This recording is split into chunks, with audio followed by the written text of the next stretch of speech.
Et la Jordanie, l'armée de son côté aussi Téhéran et le Hezbollah dans le sud du Liban. Nous sommes en direct de Téhéran, nous serons aussi à Beyrouth. 26e jour de guerre et les États-Unis ont fait passer un plan en 15 points à l'Iran pour mettre fin au conflit. 5 de ces points ciblent le programme nucléaire. Téhéran dit pour l'instant que les États-Unis négocient tout seuls. Et puis le détroit d'Ormuz est ouvert, dit l'Iran, aux pays et aux navires jugés non hostiles qui peuvent circuler. Laura Combo est avec nous en duplex de Doha au Qatar.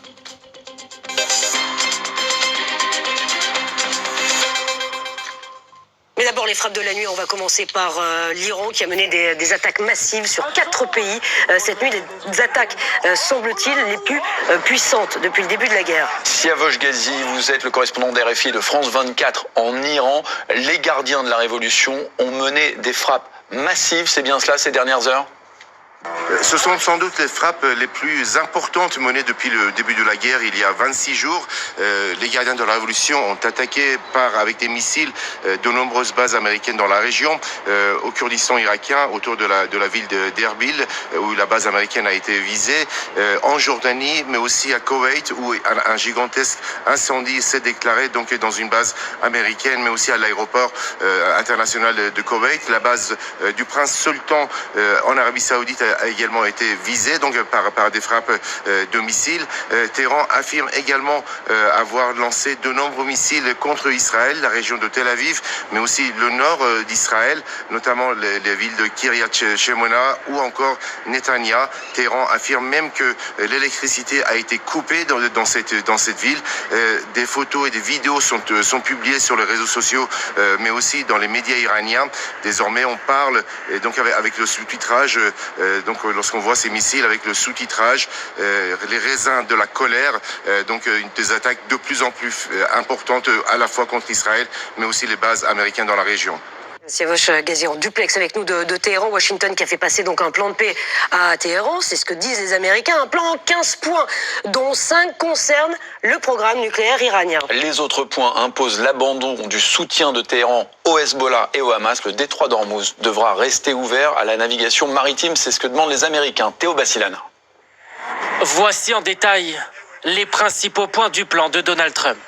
Il souhaite tout d'abord un démantèlement des capacités nucléaires iraniennes existantes, un engagement de leur part de ne jamais se doter d'armes nucléaires et de stopper tout enrichissement d'uranium. Ils ont demandé quels sont les 10 points les plus importants. J'ai dit, eh bien les numéros 1, 2 et 3, c'est qu'ils ne peuvent pas avoir d'armes nucléaires. Et ils n'auront pas d'armes nucléaires. Mais ce ne sont pas les seules exigences des États-Unis. Ils demandent un démantèlement de plusieurs installations nucléaires, comme celle de Natanz ou Ispahan. Un accès total à l'Iran de l'agence de surveillance nucléaire de l'ONU. Un arrêt immédiat des financements accordés au Hezbollah et au Hamas. Ou encore une libre circulation maritime au détroit d'Ormuz. Est-ce que ce plan comporte des contreparties en faveur de l'Iran ? Oui, il en contient quelques-unes, parmi lesquelles une levée totale des sanctions internationales, un accompagnement des États-Unis dans leur programme nucléaire civil, et la suppression du snapback, un mécanisme qui permettait une réimposition automatique des sanctions envers l'Iran s'il ne respectait pas ses engagements. Une rencontre entre les États-Unis et l'Iran pourrait avoir lieu au Pakistan d'ici demain. Un cessez-le-feu d'1 mois est envisagé pour mener à bien ces négociations. Alors il y a déjà une réponse de l'Iran. François Clémenceau, nous suivons l'actualité en direct et elle bouge de minute en minute. L'Iran qui répond, mais les États-Unis négocient avec eux-mêmes en fait. Il n'y a pas de négociation. Alors qui faut-il croire? Vous imaginez les Iraniens dire oui, on négocie notre reddition? Non. Donc on est dans des contacts indirects où vous avez à la fois les Iraniens qui parlent aux Pakistanais, qui sont prêts à organiser une rencontre, et puis vous avez les Américains qui transmettent aux Pakistanais des informations et des exigences à destination des Iraniens. On est dans la pré-négociation.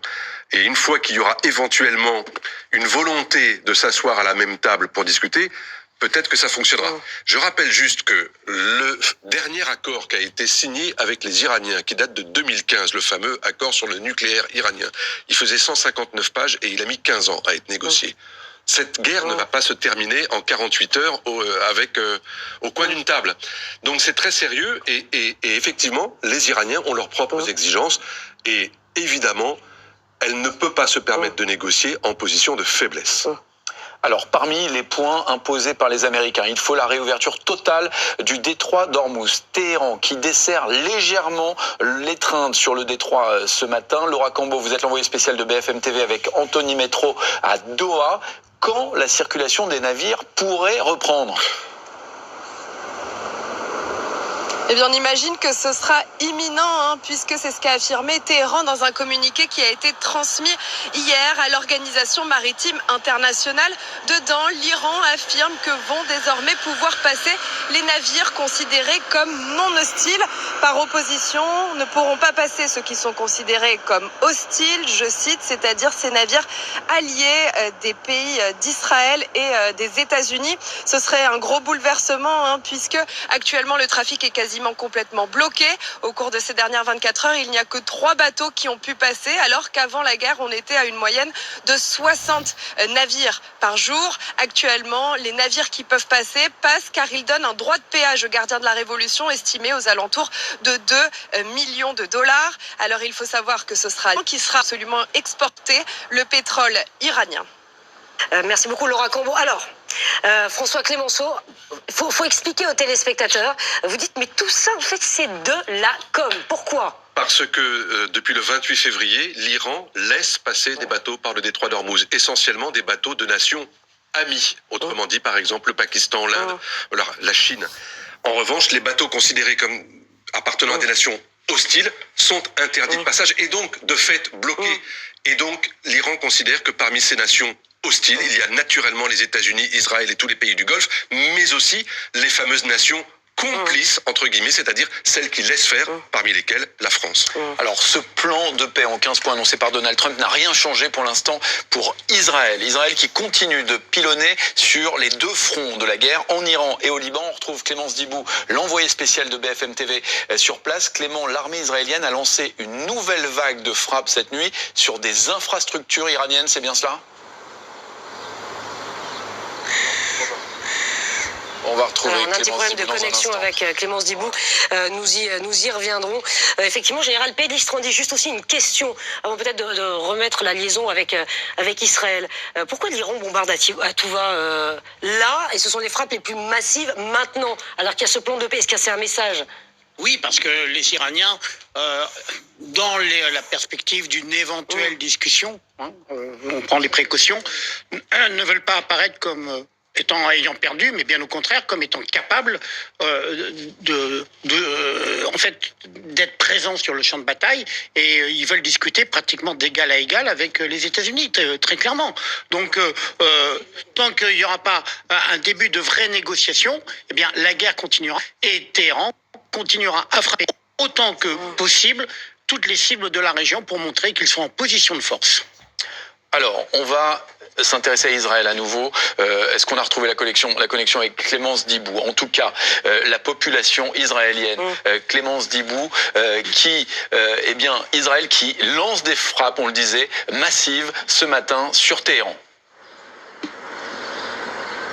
C'est une annonce de l'armée israélienne ce matin, l'armée de l'air qui lance une dizaine de frappes très spécifiquement sur des sites de production d'armement notamment et des infrastructures du régime. Parmi les sites de production d'armement, il y a les lancements de missiles notamment, et puis il y a cette usine de production d'explosifs à Ispahan qui a été frappée par l'armée israélienne, qui explique qu'elle a vu des reconstitutions de stock et c'est pour ça qu'elle a frappé cette usine en particulier. Il y a aussi entre autres de Ispahan, il y a aussi, selon les médias iraniens, la centrale nucléaire de Poucher en Iran qui aurait été frappée pour la 2e fois, une frappe israélo-américaine après la première frappe du 17 mars, sans faire de dégâts, sans faire de blessés, selon les médias iraniens. Mais c'est vrai que c'est l'AIEA, l'Agence internationale de l'énergie atomique, qui demande ce matin la désescalade parce que ça pourrait déraper. Et c'est vrai qu'on parlait de communication, le timing est effectivement assez intéressant.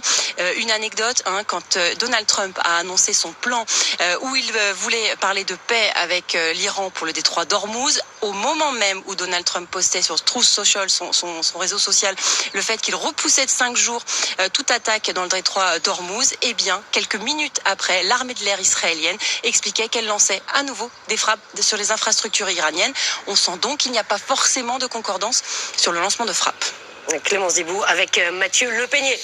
En direct d'Israël, en Israël où la population vit avec les alertes et les mises aux abris quotidiens, plusieurs fois par jour. Certains n'ont pas toujours le temps d'ailleurs de se protéger.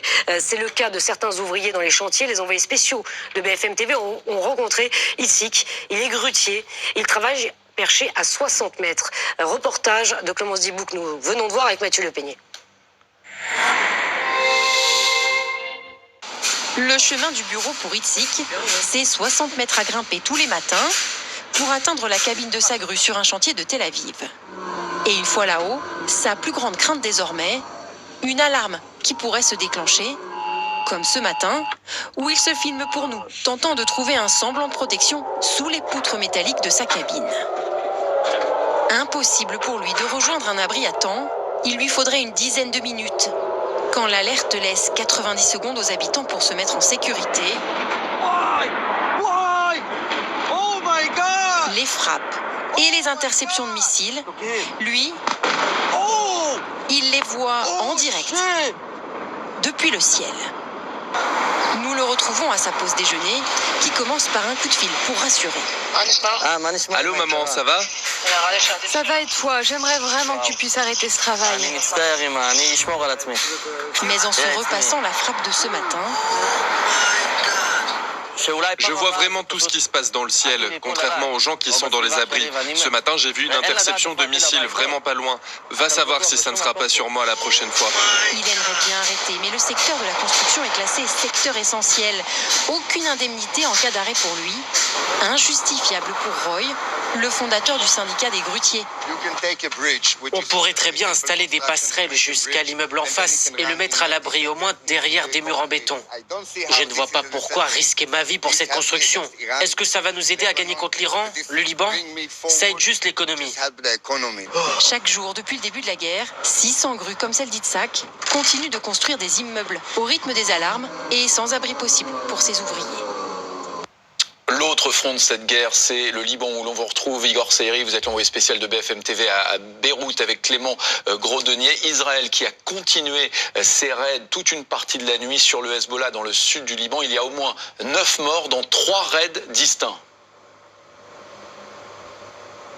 Oui, absolument. Les 3 fronts israéliens contre le Hezbollah, que sont l'Est à la frontière avec Israël, mais aussi Nabatie tout particulièrement, et Tyr, la ville côtière tout près de la frontière israélienne, mais plutôt à l'ouest, côté littoral. Il y a eu au moins une douzaine de restes. Il s'agit des deux des principaux bastions du Hezbollah, et les combats sont particulièrement violents. Ils l'ont été toute la nuit. Le Hezbollah, de son côté, a également communiqué, et c'est aussi important de le dire, dans sa communication, le Hezbollah annonce avoir poussé un avion de chasse israélien à faire demi-tour à l'aide d'un missile sol-air. Il a également annoncé avoir attaqué un char israélien tout près de la frontière israélo-libanaise avec un missile guidé.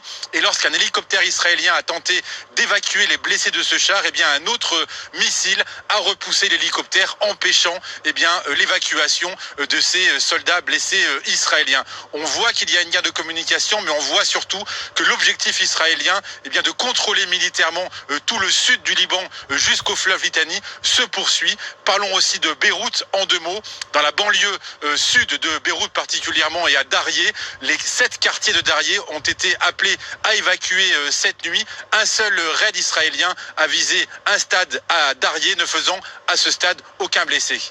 Igor Seiri depuis Beyrouth. François Clémenceau, l'armée israélienne qui a avancé dans le sud du Liban.